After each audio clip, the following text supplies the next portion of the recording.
Азыркы күндө эң акыркы бизде республикабызда эң көйгөйлүү маселелердин бири Баткен болуп жатат да. Бир жылдан бери Баткен боюнча канча айтып атабыз, канча деп жатабыз, маселелерди көтөрүп жатабыз, эч бир нерсе, бир жакшы нерсе чечилбеди да.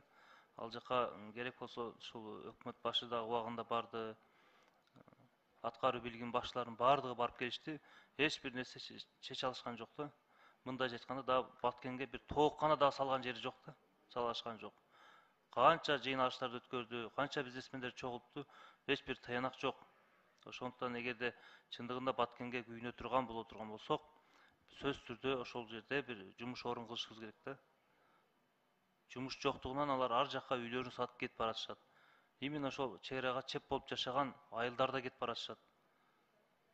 Буну өкмөт көзөмөлгө алыш керек. Канчалган гранттар келип атат. Биз ратификация кылып берип атабыз ошонун баардыгын комитеттен. Ошону бир жакшы бир жумуш орун кылып, ошол жерде эл иштей турган жакшы жумуш орун кыла турган болсо, ошол жерде адамдар жашап, мындай бир аз жакшыраак болмок да.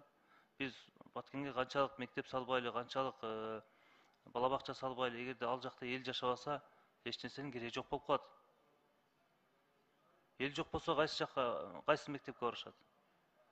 Ошондуктан урматтуу президенттик өкүл, сизге ушул менин сунушум, ушуну бир аткаруу бийлигине жеткизсеңиз. Баткенге 2020 жылдын эсебинен эч болбосо 3 чоң бир жумуш орун, 100-200 адам иштей турган жумуш орун ачылсын.